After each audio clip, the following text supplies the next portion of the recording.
21mm socket, remove all 5 of your lug nuts, and then take off the wheel.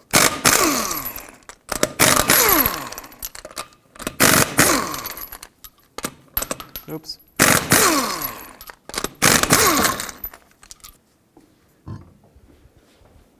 Now that the wheel's off, I'm going to remove this cotter pin. For me, mine's extremely rotted, so I'm just going to cut it off.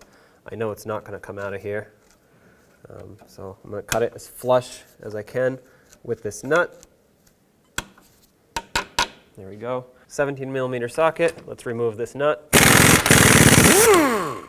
Use a hammer, hit the knuckle right here. That should hopefully break the tie rod free.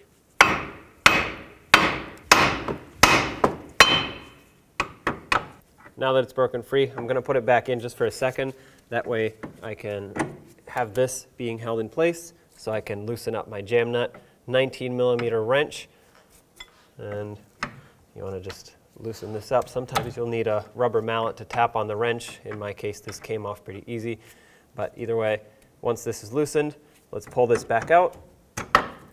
And now we can remove the outer tie rod. When you remove this, you want to count the amount of turns that it takes to have this fully removed. That way when you put it back on, you can put it on the same amount of turns and you'll get close to a good alignment. You'll still need to go to an alignment shop and get it aligned, but this will get you close. Okay, that's 10 turns for me. Now we have to take this nut off, and I'm going to use some locking pliers to hold the inner tie rod. You can also use a wrench in here, but my nut is pretty rusty, so I think a wrench is just going to strip out the tie rod. Now let's get a 19mm socket and remove this nut. There we go. Now with needle nose pliers, I'm going to grab onto this clamp here, squeeze it, and remove it. Make sure that this breaks free off the tie rod, and it does move. So now let's get the inner clamp off. Now if you follow this boot, you'll see a clamp. Where is it? You'll see a clamp right there. The way I'm going to remove it is with a pry bar right up against it and a hammer on the end of the pry bar. Just tap it. Now that I've broke it free, I'm going to remove the boot from the from the rack. Just slide it off, and this clamp is trash. You don't reuse those. They're single use only. Remove the boot from the rest of the tie rod. Oh, there we go. Take this clamp off the rest of the way. Throw this out. Clearly the steering rack is bad. All right, now with the pry bar, I'm gonna unbend this lock washer in there. So just hammer on the end of your pry bar. Peen that back. It should be locked on 2 different places, so usually it's on the opposite side, so I'm going to go on the bottom this time and unlock it from the bottom.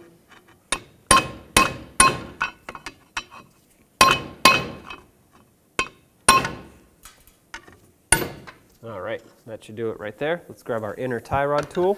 This is the tool that I'm using. They make different types, but this one basically just clamps onto the inner joint of this tie rod, and once you make it nice and snug, it allows me to use my 3/8 ratchet and break this free. But the key to this is to make sure that it is tight, otherwise it will just slip on the tie rod. I am using a 1/2-inch breaker bar, but with an adapter to go to 3/8, and now just twist it to remove it and break it free. There we go. Once it broke free, I'm going to remove my tool. Now you can spin the inner tie rod until it comes off, and when it does come off, you want to make sure that that washer, the lock washer, comes off with it. There we go. It came off. Perfect. Make sure there's no debris left in this area. On your new tie rod, make sure that this lock washer is on. It should be provided with your tie rod, and make sure that these 2 tabs are facing out on the thread side. You don't want it upside down because then it hits up against this, and these 2 tabs actually lock in to these 2 cutouts here. So as you thread the tie rod on, make sure that that actually locks in. Now start in your inner tie rod. Once it starts onto the threads, I like to get it close, and once it is close, try to take this washer and position it so that it's locked into its grooves and hold it there as you spin the tie rod.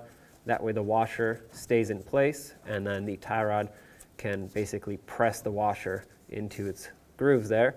Snug it up by hand. Now let's grab our tie rod tool slide this on and tighten it up on the inner tie rod. I'm actually going to offset it a little bit because it's going to swing this way as I tighten. Make sure it's nice and tight.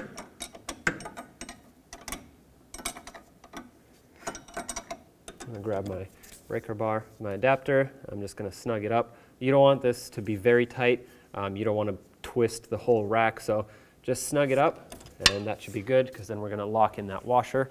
Remove your inner tie rod tool. Take it off, and now let's grab a hammer and bend in the two ends of the washer. Okay, now I'm going to grab a punch and a hammer and just try to bend this washer over to lock the tie rod in. Now let's do the other side. Now take your little packet of grease that comes with the tie rod, and I like to put most of it in here. The reason I say most of it, I like to save the last bit for this area right here. That's where your boot seals up against the tie rod, and this is not only going to provide a better seal, but it will also help the rubber not stick to the metal so that when your alignment professional twists the tie rod to adjust the alignment, it doesn't twist the boot and rip it by accident. Now take your boot. If you're reusing your old one, that's fine. I have a new one. Put a wire tie around the end of the boot unless you have one of those metal clamps, and slide it on.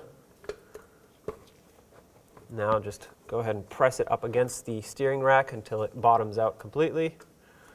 You should be able to feel it kind of seat into place there. As you wiggle it around, there we go, you'll feel the boot seat onto the steering rack. And grab some needle nose pliers, grab the wire tie and twist it. That's gonna basically pull it through its locking mechanism and lock it a little tighter. That's pretty tight there. Let's cut off the excess. Now for the outer piece here, you can either use a wire tie or you can reuse your original clamp if it's not weak.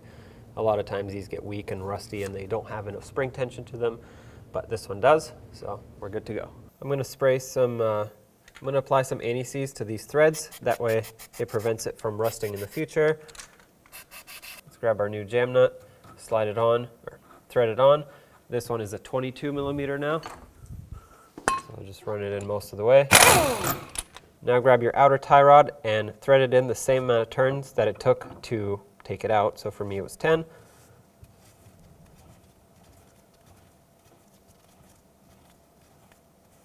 So right there is 10. Get this jam nut a little closer. Now you want to grab your outer tie rod. Let's start it into the knuckle. Press it down all the way. Get your Newcastle nut, thread it on, and then we'll snug it up. Snug it up. Let's torque it. Torque this to 36 foot-pounds. At this point you want to make sure that the hole in the stud is lined up with the slot on the castle nut, and it's not. If it's not, like mine isn't, go ahead and keep tightening until it is. You don't want to loosen to line it up. Grab your cotter pin, slide it through, and bend it over to lock it in. Get your jam nut nice and snug.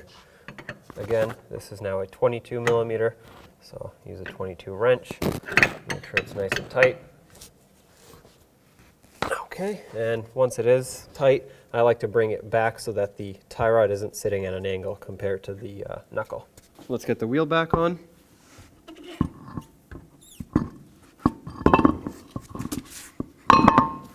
Start on all 5 of your lug nuts, bottom them out, and then we'll torque them to 76 foot-pounds.